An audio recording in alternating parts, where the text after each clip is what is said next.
which created a problem for this country to exist.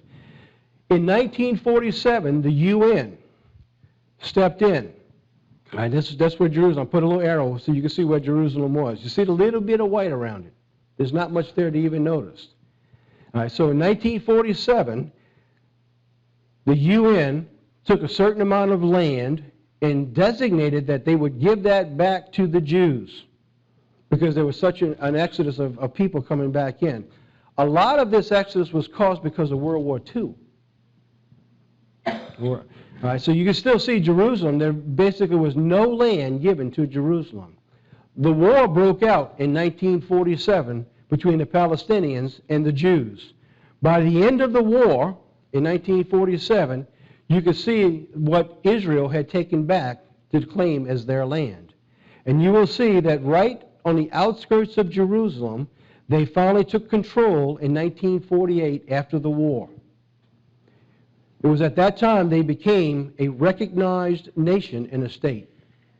That was in 1948 when that actually began. This was also known as the liberation of Jerusalem. Now, a 6-day war there was a 6-day war that took place after this. So I'll go back and get this corrected, but that took place in 1967. The 6-day war, after the 6-day war, they actually controlled Jerusalem. In fact, if the rest of the world didn't stop them, they were going to take over Egypt, and they were going to take over some other countries too. And in that 6-day war, if you've never read the story, you need to go back and take a look at the power that God gave this nation. And God gave that to him because of the promises to Abraham and because of the prophecies that were going to be fulfilled. And you can see from 1946 till today where Israel had grown. And every time that these nations, the Palestinians and those who were the terrorists, tried to stop Israel, they grew. They got bigger and they got more powerful. So you can see through the course from 1946, you can see back then they said, well, there's no way in the world that it's going to take armies to surround Jerusalem to stop this. By 1967, after the 6-day war, you can see they now control Jerusalem, and they are not giving it back. They will never give that land back again. And I'm going to show you a letter in just a few minutes. The Bible gives us an established fact that every time God has reached one of his appointed times, Satan was there. Remember the sub-theme to this sermon. At each time Satan was there attempting to destroy God's plan, he also tried to destroy God's people. Now, when this was beginning to take place, if we can look back and we can say, this was one of God's appointed times to bring Jerusalem to where it would fulfill prophecy. When did Satan begin his plan to stop it? Hitler in World War II. One of his first acts when he took office was to take away the rights of the Jews to own property and businesses, way back in 1931. Few men in history, for the good or bad, have been so pivotal that their names are associated with excellence and good, or pure and evil. Adolf Hitler, born in Linz, Austria, was one of those men. Over the past 60 years, the name Hitler has become synonymous with the devil or Satan. He has been seen by the Western world, except for a few, as the man responsible for the 65 million deaths worldwide of World War II, including 2/3 of the Jews of Europe and close to 2 million children apart from the war deaths. His primary focus, you can see he was affixed to destroy the Jews. The world, the only recognized link that they have to the Old Testament, to God's people, is modern-day Israel, that they understand it, which are basically and primarily the Jews. He actually even aligned himself to the Arabs. And his goal was, while he destroyed and annihilated all the Jews throughout Europe, he was going to be working with the Arabs to go down and destroy all the Jews who were fleeing back to where? To Jerusalem. And there's a movie out with Paul Newman that talks about the Exodus. It's quite a movie, talk about the birth of Israel in modern-day times. His goal was to destroy off the face of the earth all Jews. Now, what is Satan's plan for us? We are Israelites. The end time tells us he's going after God's elect. And I'm going to show you that. What about today? First of all, we can look back and see historically how God orchestrated modern Israel's destiny. You can go back now and you can see, just briefly what I've gone, and you can go back and see more intricately on your own if you do a study, and see how all these things came about, how miraculous they were. For Israel to be able to strike first and to destroy nations around them in 6 days and have the world come in and say, please stop. They actually stopped them because they would have marched right into Egypt. They would have marched right up to Syria, and there would have been no stopping Israel back then. And they would have took control of the whole area, and one of the goals was they were going to take back all the land of the tribes. And they would have had it too, had they just not stopped. And there was nobody there to stop them. And that's from 1947 to 1967. So in 20 years, God brought them where they weren't even an established nation to a powerhouse that they couldn't be stopped. Now they have nuclear weapons. They vowed they will not be stopped. They will never walk to the gas chambers again. Only at an appointed time. Second, we can see clearly that Satan was there attempting to destroy God's plan and those God was using. Who was God going to use? It was the Jews of the day. And Satan went after to destroy them using Hitler and his policies. 11:13 says, the envy also of Ephraim shall depart. The adversaries of Judah shall be cut off, and Ephraim shall not envy Judah, and Judah shall not vex Ephraim. That has got to take place before Christ returns. So that means there's going to be a change coming. Have we been living in that change? Let's look forward now. A changing nation. The decisions for America's welfare today are being made out of fear, urgency, panic. You listen to the legislators today, you listen to the business leaders, and they're at wit's end trying to stop. Everything they try to do, they threw $800 billion out there to stop the economic problem. $350 billion went to banks and the financial institutions to help the housing market. Since they have done that, the economy has continued to drop, continued to get worse. Unemployment continues to rise. Every company that they gave billions of dollars to are now in worse shape than they were before they gave them the money. I mean, this doesn't take a rocket scientist to say there's a problem here. Judges says, and in those days, and this was right reminding me of what's going on right now, you listen to all these politicians out there. Everybody's got a plan. Everybody's got a solution. And if we just do this, it's going to work. And this is what came to my mind when I hear them. And in those days, there was no king in Israel, and every man did what was right in his own sight, his own eyes. I mean, when I look at Washington today, I look at Wall Street today, that's what's going on. Everybody's doing what's right in their own eyes, and they're trying to do it without understanding the principles of God. And that's why we're in the mess we're in, and that's why we can't get out of the mess we're in. The decisions being made today by those in charge are the same people who failed to recognize the problems when they were being warned. Take a look at this. Many financial analysts are saying that if mortgage giants Fannie Mae and Freddie Mac had been effectively regulated years ago, the supercharged subprime mortgage meltdown that led to the current financial mess would either never have happened or would have been nowhere near as severe. Chief White House correspondent Brett Baer rejoins us now to examine the timeline.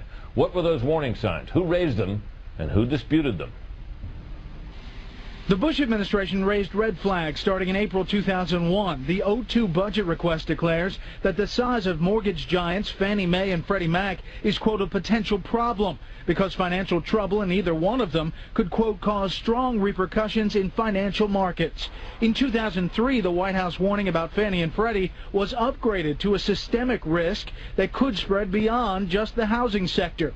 In fall of 2003, the Bush administration was pushing Congress hard to create a new federal agency to regulate and supervise Fannie and Freddie, both government-sponsored enterprises or GSEs. We need a strong, world-class regulatory agency to oversee the prudential operations of the GSEs and the safety and the soundness of their financial activities. But then Treasury Secretary Snow was getting a lot of pushback from then-ranking member, now chairman of the House Financial Services Committee, Democratic Congressman Barney Frank.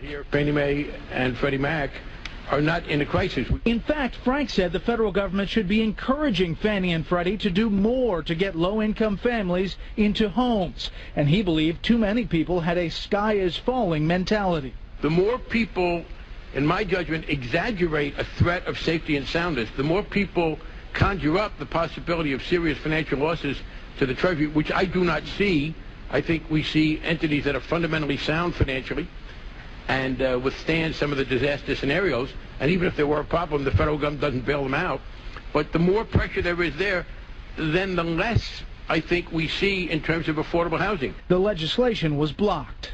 In 2005, Fed Chairman Alan Greenspan added his voice on Fannie and Freddie after Fannie leaders admitted major accounting screw-ups.